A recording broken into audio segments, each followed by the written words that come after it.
L'intuition, eh bien, c'est une connaissance immédiate et directe, sans recours au raisonnement. Ça, c'est la définition que nous donne le Larousse. Mais tout simplement, on pourrait dire que c'est un ressenti. C'est ce qui se passe notamment dans une décision. C'est ce qui se passe quand nous avons peut-être observé tout ce qui était mesurable dans notre logique et que nous faisons appel à autre chose, de plus large, de plus analogique et qui va se référer au ressenti, à quelque chose peut-être parfois même que l'on peut voir, l'intuition visionnaire par exemple, quand on a un temps d'avance. C'est l'intuition visionnaire du dirigeant qui aperçut une tendance, quelque chose, il y croit, il se lance, il fait confiance à son intuition visionnaire. Y a-t-il des choses que nous ressentons qui sont proches de l'intuition mais n'en sont pas du tout? Tout à fait, c'est même très très important. C'est une question de discernement. C'est très important d'observer les faux amis de l'intuition. Par exemple, dans un recrutement, on va faire appel à l'intuition relationnelle. Mais on pourrait tout à fait dire, mais cette personne, je ne la sens pas. En réalité, est-ce qu'on est sûr de faire face à une intuition? Pas vraiment, il faut préciser la question. Qu'est-ce que ça te fait? Si en face on nous répond un argument, alors nous sommes dans un préjugé. Un préjugé, des a priori, et puis toutes les formes de biais cognitifs qui sont là comme des distorsions du réel, alors que l'intuition est un témoignage du réel, un témoignage pertinent de ce qui peut par exemple accélérer une décision, la rendre pertinente, faire attention à un obstacle, une menace que nous n'avions pas perçue, que nous n'avions pas vue dans les faits, dans ce qui est visible, mais que notre corps a pu percevoir, notre sensibilité a pu détecter. Il s'agit vraiment de puiser dans l'expérience et de capter les signaux faibles. C'est à la fois l'expérience et la qualité de présence. La qualité de présence, c'est aussi un critère qui nous permet de distinguer l'intuition de ses faux amis. Si nous sommes en honnêteté, vraiment présents, vraiment incarnés, eh bien, il y a toutes les chances que cette sensibilité particulière, cette forme d'intelligence, nous serve, soit vraiment ce don sacré dont parlait Albert Einstein. Est-ce que l'intuition est toujours vraie?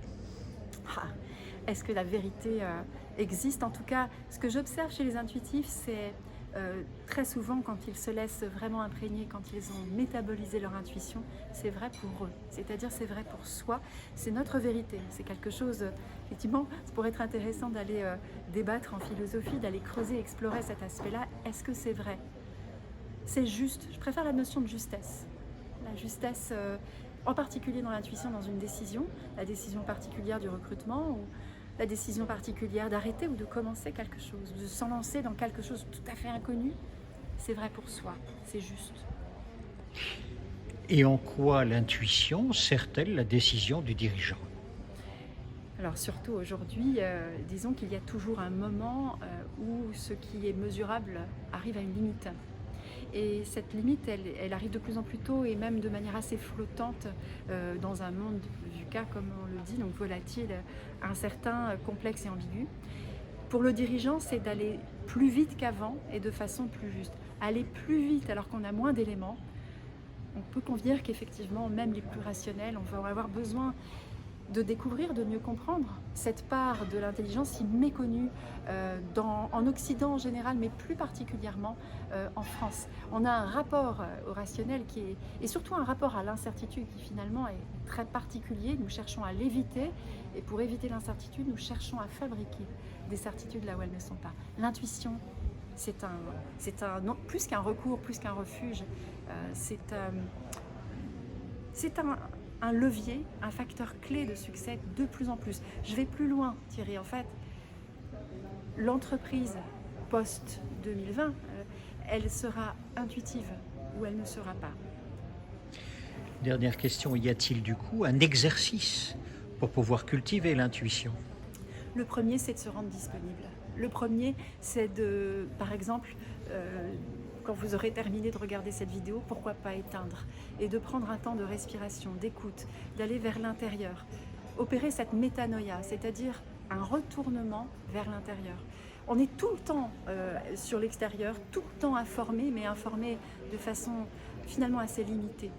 L'intuition, même dans sa dimension, dans son étymologie, c'est le regard que nous portons depuis l'intérieur. C'est regarder vers l'intérieur, comme si l'intérieur savait ce qui se passerait, donc aurait une pertinence sur une sorte de synthèse sur tout ce qui se passe autour de nous, sur le contexte, sur les personnes qui nous entourent, les tendances.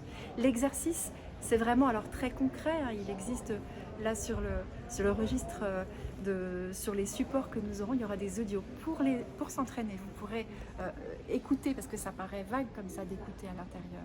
Donc avec un exercice de 5 minutes et puis de 10 minutes, d'apprendre qu'est-ce que c'est vraiment de détecter les signaux du corps. C'est très concret, vous le verrez en essayant, en testant, tout simplement.